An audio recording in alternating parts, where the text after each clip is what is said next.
Шоңғай Нұргүл 448 топ студенті. Біз бүгін өкпе аускультациясын жүргіземіз. Яғни өкпе аускультациясы бізде өкпедегі негізгі және қосымша шуларды анықтау. Өкпе аускультациясы бізде симметриялы аймақтарда салыстырмалы түрде жүргізіледі. Аускультация жасайтын бөлме бізде жылы және де жарық болуы қажет.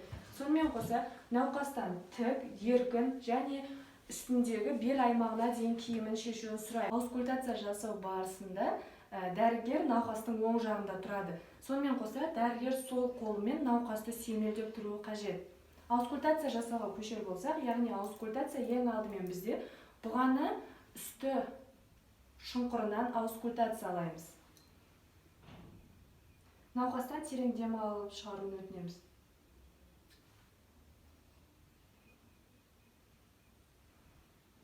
Бірінші қабырға аралыққа.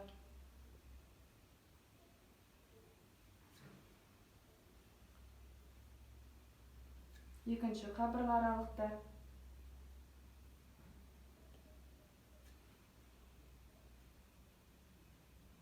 Екінші қабырға аралықта, яғни сол жақтағы аускультацияны тоқтатамыз.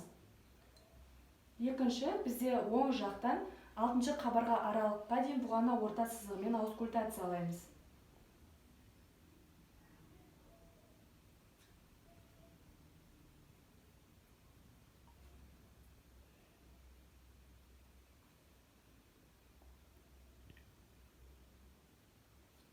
Содан соң науқастан қолын желкесіне қоюын өтінеміз. Яғни бұл кезде бүйірлік аускультация, яғни қолтық алды, қолтық орта, қолтық арды аускультациялаймыз. Қолтық орта аускультациясын жүргізер болсақ, яғни қолтық орта сызығымен 3-ші, 4-ші қабырға аралықта жүргізіледі.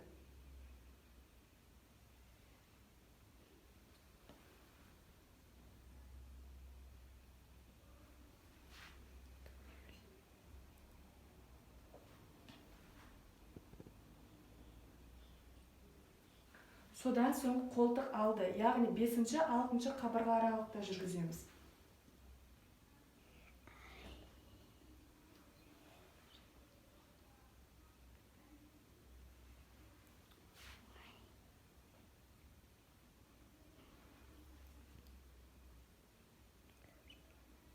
Соң қолтық арты, яғни 7-ші, 8-ші қабырға аралықта аускультациялаймыз.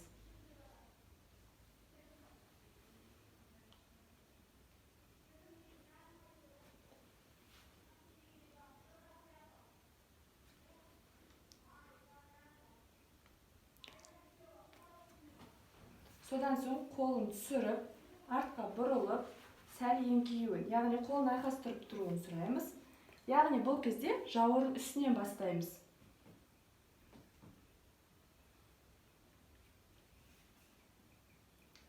Содан соң жауырын аралықта аускультациялаймыз.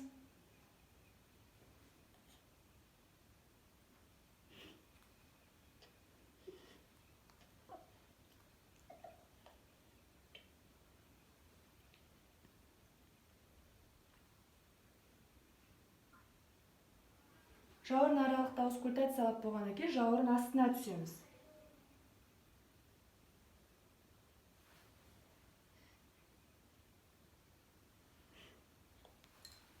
Оныншы қабырға аралықта аускультация аяқталады. Науқастың кері бұрылып тұруын, яғни енді тыныс алу жиілігін анықтаймыз. Тыныс алу жиілігі науқас қолын кеудесіне қойып тұрады, секундомермен анықтаймыз. Тыныс алу жиілігін анықтадық. Тыныс алу жиілігі науқаста минутына 18 рет. Қорытындай келетін болсақ, науқастың тыныс алуы визикулярлы, ешқандай патологиялық шулар естілмейді. Тыныс алу жиілігі минутына 18 рет.